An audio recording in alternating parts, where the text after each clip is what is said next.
Good morning. So on 31st of this month, Muslims around the globe are celebrating Bakrid, or simply we call it as the festival of sacrifice.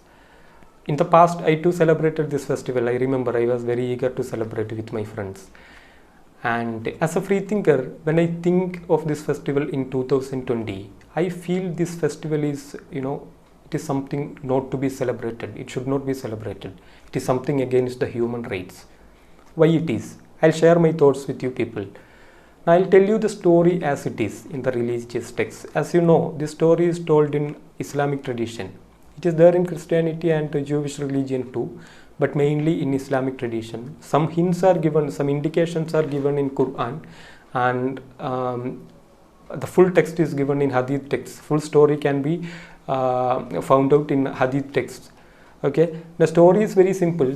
The Prophet Ibrahim is considered to be a senior prophet in Islamic tradition. He had a son, Ismail. So once God, the true God Allah, wanted to check the genuineness of Prophet Ibrahim.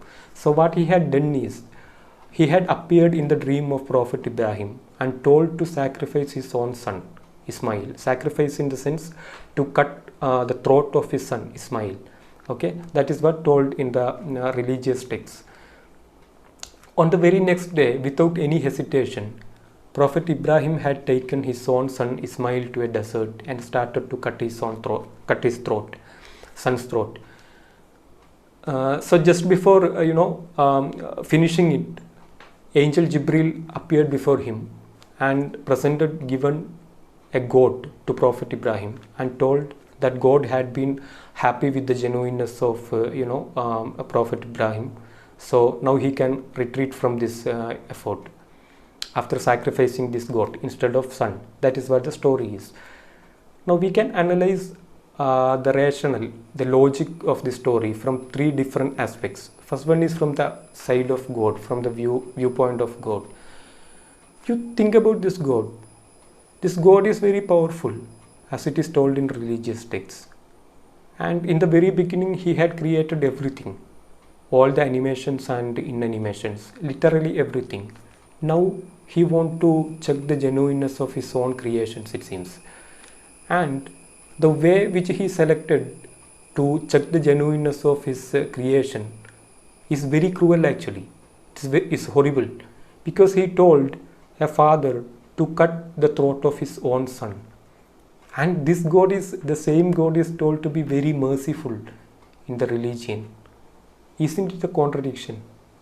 Yes, it is. Now, if you think from the viewpoint of Prophet Ibrahim, what I feel is, actually from Prophet Ibrahim we can indirectly understand the way in which religion wants us to follow without asking any question, without any intolerance. Okay, without showing any intolerance, without asking any question. We are supposed to blindly follow the religion, whatever the gods say, okay, as Prophet Ibrahim had done. This is the real essence put forward by religion through this story, I feel. And if you think from the side of the son Ismail, he is actually an innocent child. He had not known anything regarding this story. What he had seen is, in an early morning, his own father had taken him to a desert and started to cut his own throat. Cut his throat. Now, you imagine that this incident happens in 2020 in India. What would be the condition? What would be the condition? All these people, the God and this father would be in prison. And if there are solid evidences, concrete evidences, they will be hanged also. Without any doubts, we can say they will be hanged also, isn't it? Because we hear so many stories of this sort in the recent days, in the recent years.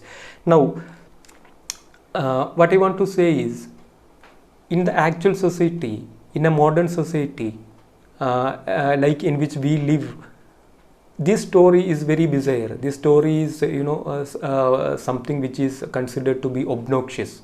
But in religious texts, this story is something to be celebrated. And the real reason, the clear fact behind this story is nothing but animal sacrifice. We can understand that. What is animal sacrifice? Animal sacrifice had been there with human beings for thousands of years. I mean, I can say at least some 70,000 years, um, animal sacrifice was there with us, and somehow we came out of all those ridiculous practices such as animal sacrifice. And even in 2020, since we believe in a religion, we are forced to justify it. See the condition of Islamists. Can they blame this? No, they are supposed to justify. Actually, their condition is very pathetic, I feel. And if you ask to any Islamist, he would be keep on saying it has no connection with animal sacrifice. It is something, it's an effort to feed people who are poor. Okay, but I don't think, I really believe that there is no connection between this story and social prosperity or social security. If the intention of God is to feed the people who are poor, why only in a particular day in a year? Is it enough? Isn't it ridiculous? So I don't find out any connection with social prosperity or something of that sort. This is purely animal sacrifice. Animal sacrifice is something which we avoided before years, before thousands of years. But still, if you believe in a religion, you are supposed to justify it, you are supposed to follow it. And you see the real picture. On this particular day, tens of crores of animals would be sacrificed simply. There is a huge difference between, animal sacrifice and slaughtering an animal to eat. There is a huge difference between that. Here what happens is, only because we are sacrificing the animal, we are eating it. It is not like we want to eat, so we are killing it. No, it is not like that. It is like we are, eating it only because we want to kill it. Isn't it? Yes. Now, what I want to say at last as a message to my Muslim friends is, you should try to understand this story, this festival, the relevance of this story properly.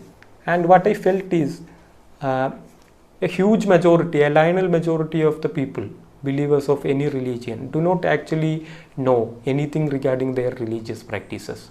The core beliefs they know. It is taught in madrasa or Sunday schools, wherever it is. But they do not know deeply, and they do not try to find out it deeply.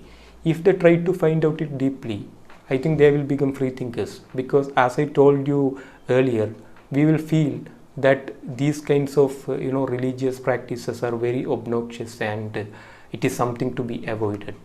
And I want to tell to secularists also, the so-called secularists, because I have seen a lot of people from other religion, like they are supporting each and everything done by any religion, and they say that we are keeping some kind of brotherhood with these religious people. If you really love a person, actually your responsibility is to rectify him. That's what I think. So if you really love a person, a Muslim guy, when he speaks about these practices, this festival, you should try to rectify him. If you really love him, otherwise you can simply clap for him and you can say it is religious brotherhood, and we are in very much good contact and all those things. But actually, if you love him, you should rectify him. You should make him understand regarding this. Otherwise, actually, you are doing something. It will be never helpful to develop himself. That's what I feel. What do you say?